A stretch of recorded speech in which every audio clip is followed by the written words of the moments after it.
یہ ہے پنجاب، جہاں گندم صرف ایک فصل نہیں بلکہ زندگی ہے۔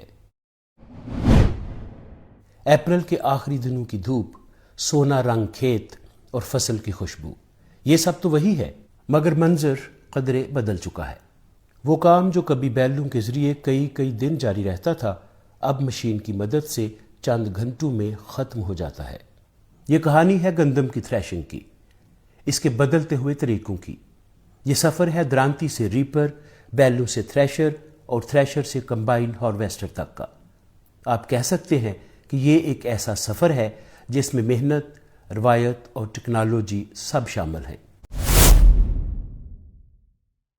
چند دہائیاں پہلے، خاص طور پر 1960 اور 70 کی دہائی تک، پنجاب کے دیہات میں گندم کی تھریشنگ مکمل طور پر روایتی انداز میں ہوتی تھی۔ 1 ایکڑ گندم کاٹنے کے لیے درانتیوں کے ساتھ 2 سے 3 دن کی مسلسل محنت درکار ہوتی تھی، وہ بھی جب کئی مرد صبح سے شام تک مل کر کام کرتے تھے۔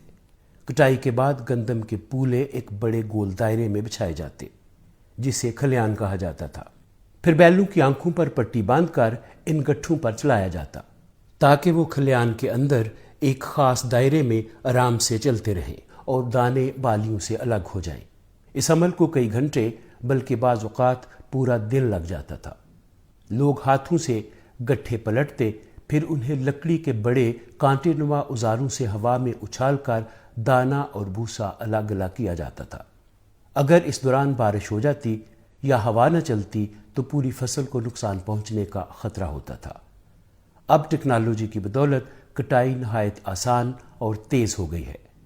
مشینی نظام نے کٹائی کو محفوظ اور مؤثر ضرور بنایا ہے، مگر اس نے اس اجتماعی تہوار کا خاتمہ بھی کر دیا ہے جو صدیوں تک پنجاب میں گندم کی کٹائی کے ساتھ جڑا رہا۔ یہ صرف ایک زرعی عمل نہیں تھا، بلکہ ایک سماجی سرگرمی بھی تھی۔ گاؤں کے لوگ اکٹھے ہوتے، باتیں کرتے، بچے کھیلتے اور یوں کھیت ایک میلے کا منظر پیش کرتے تھے۔ آپ جان چکے کہ روایتی طور پر گندم کی کٹائی 3 مراحل پر مشتمل ہوتی تھی، یعنی کاٹنا، باندھنا اور گاہنا یا پھٹکنا۔ پھر آیا 1980 اور 90 کی دہائی کا دور، جب تھریشر مشینیں کھیتوں میں نظر آنے لگیں۔ اب یہ کام تہوار سے زیادہ ایک مشینی عمل بن گیا۔ یہ مشین ٹریکٹر سے چلتی ہے، جسے ایک جگہ نصب کر دیا جاتا ہے۔ کسان گندم کے گٹھے اٹھا کر مشین میں ڈالتے اور دوسری طرف سے دانے اور توڑی الگ نکل آتی ہے۔ یہ اکثر دیہات میں اب بھی نظر آتی ہے۔ پنجاب کے کئی علاقوں میں اب گندم کاٹنے کا کام تو ٹریکٹر سے چلنے والی ریپر مشینوں سے کیا جاتا ہے، مگر گٹھے باندھنے کا عمل ابھی بھی ہاتھ سے ہی کیا جاتا ہے، اور بعد میں ان گٹھوں کو ٹریکٹر سے چلنے والی اس مشین یعنی تھریشر میں ڈال کر دانہ الگ کیا جاتا ہے۔ یہ طریقہ بیلوں کے مقابلے میں کہیں زیادہ تیز ہے۔ 1 دن کا کام چند گھنٹوں میں مکمل ہو جاتا ہے، مگر اس کے ساتھ خطرات نے بھی جنم لیا ہے۔ کھلی مشینری، تیز بلیڈ اور حفاظتی اقدامات کی کمی کی وجہ سے حادثات بھی پیش آتے رہتے ہیں۔ اس کے باوجود یہ دور زراعت میں ایک بڑی تبدیلی کی علامت ہے۔ وقت گزرتا گیا اور ہم نے 21ویں صدی میں قدم رکھا۔ یہ جدید دور کھیتوں میں گویا ایک انقلاب لے آیا، کمبائن ہارویسٹر کی صورت میں۔ یہ جدید مشین ایک ہی وقت میں 3 کام کرتی ہے: کٹائی، تھریشنگ اور صفائی۔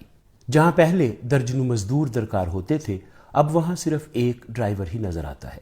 ایک دن میں کئی ایکڑ زمین صاف ہو جاتی ہے۔ کمبائن ہارویسٹر نے کسانوں کا وقت اور محنت دونوں بچائے ہیں، خاص طور پر اس وقت جب موسم تیزی سے بدل رہا ہو اور بارش کا خطرہ ہو۔ تاہم یہ سہولت ہر کسی کے لیے آسان نہیں۔